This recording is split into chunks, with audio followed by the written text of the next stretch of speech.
Okay, this is Friday, June the 16th or 17th, and out of these 6 tomatoes right here, Celebrity and a Burpee hybrid giant type tomato, 2 of them right now have late blight on them. You can see right here, they are turning black right there, and this is definitely getting worse day by day. And since it's only 2 out of 6 right at the moment, let's see, let me look at the other one here. There's the other one, and it's 2 different, both different types, the Burpee hybrid, which I'm showing now, and the Celebrity.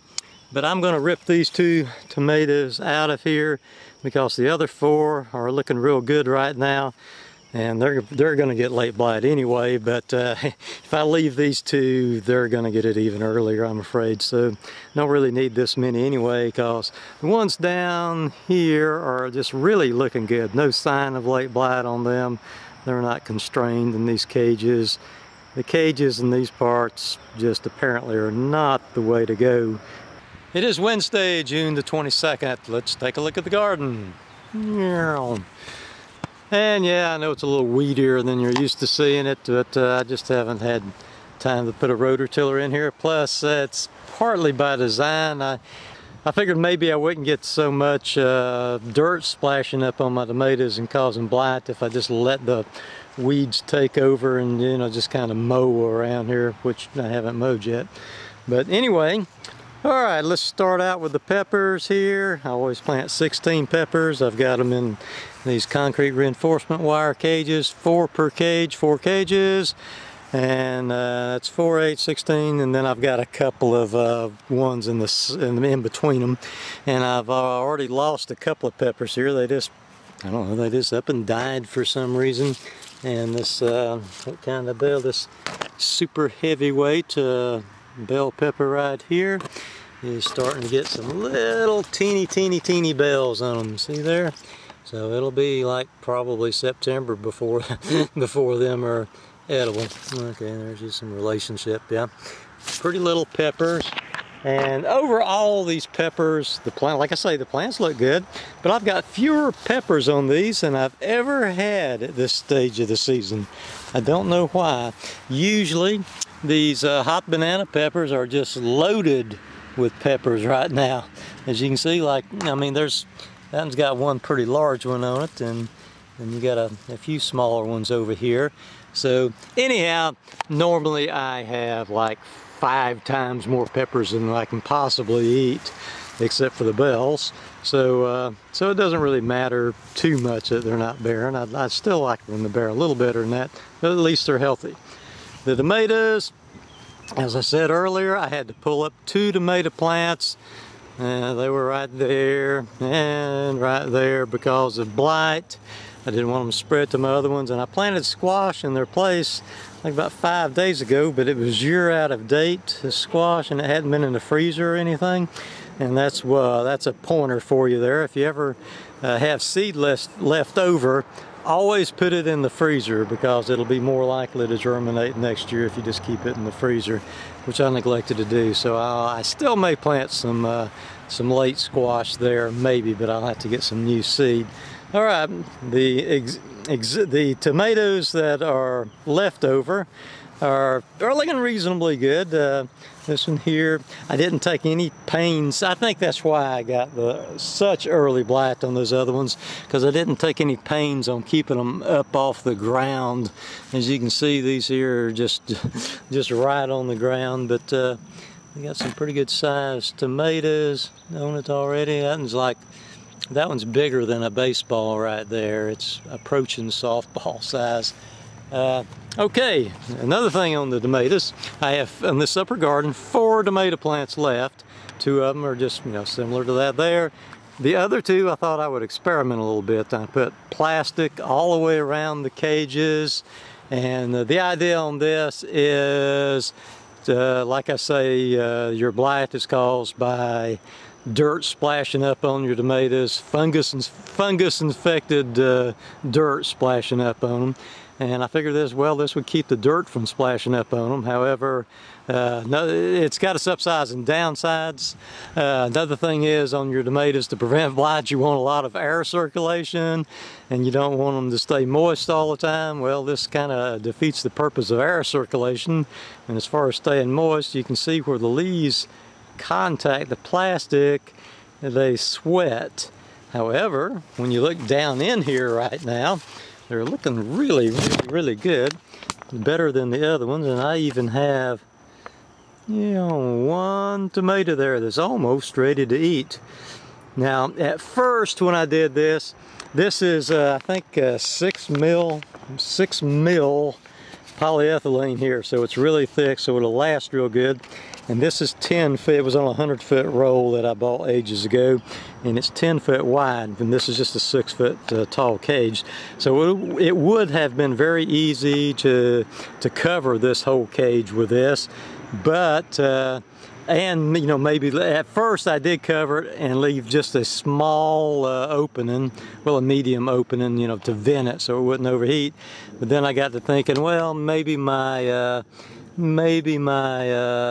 bees couldn't get in here to pollinate things, so I went ahead and opened the top all the way up, so it will get rain in there on it, which is not necessarily a good thing when you're dealing with blight, but we'll see how it does. I don't know. It would be better to have this spun bonded polyester around it, I think. Maybe, I'm not sure. Anyway, it's just all an experiment. We'll see how it goes.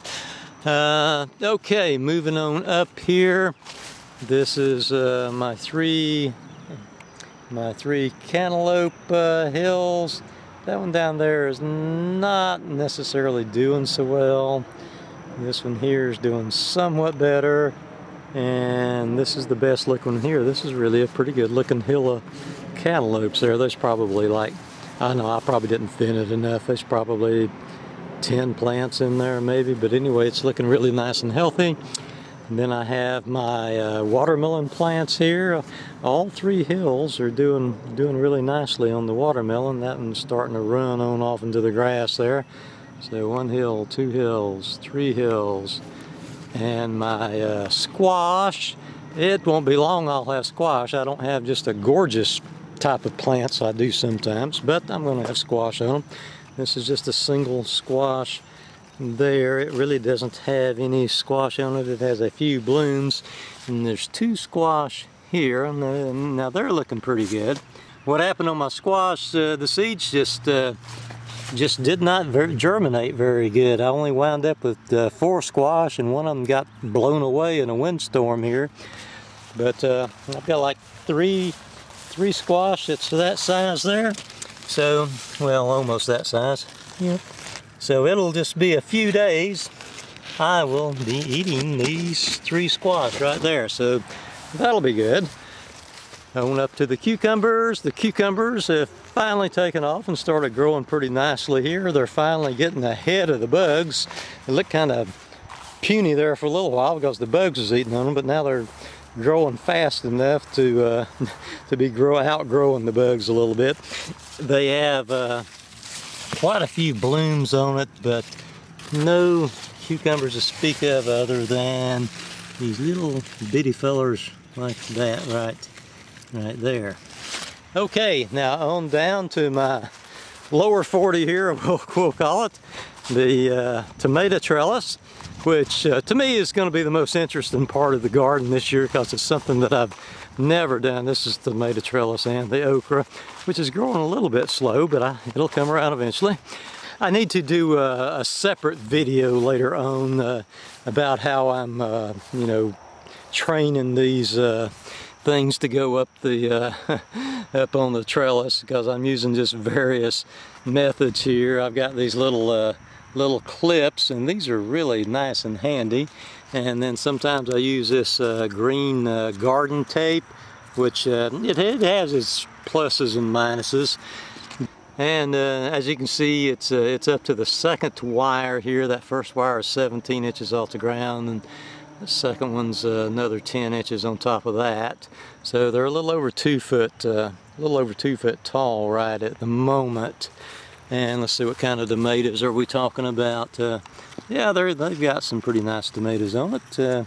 Not as big as the other ones, but these plants were quite a bit behind the ones up in the main garden.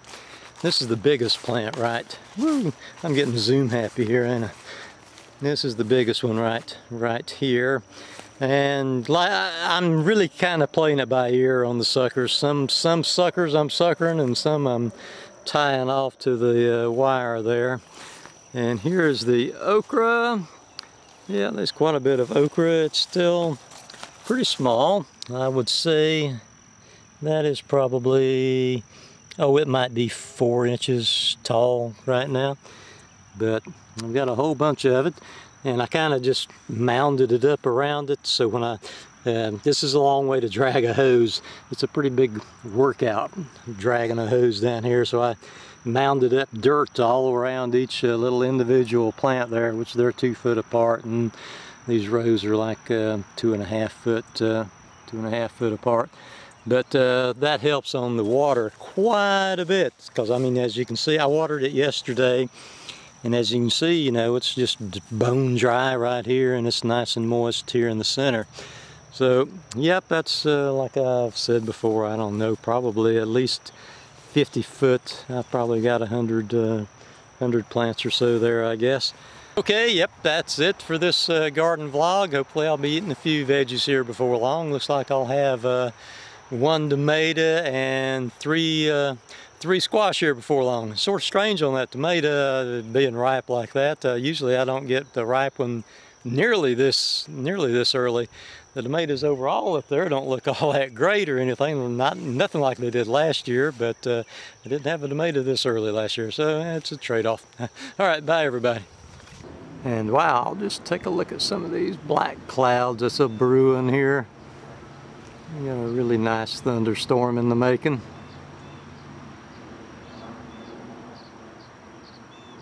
Actually, we need some rain, but no hail. Don't need any hail. And just a few minutes later, here it comes. Whoa!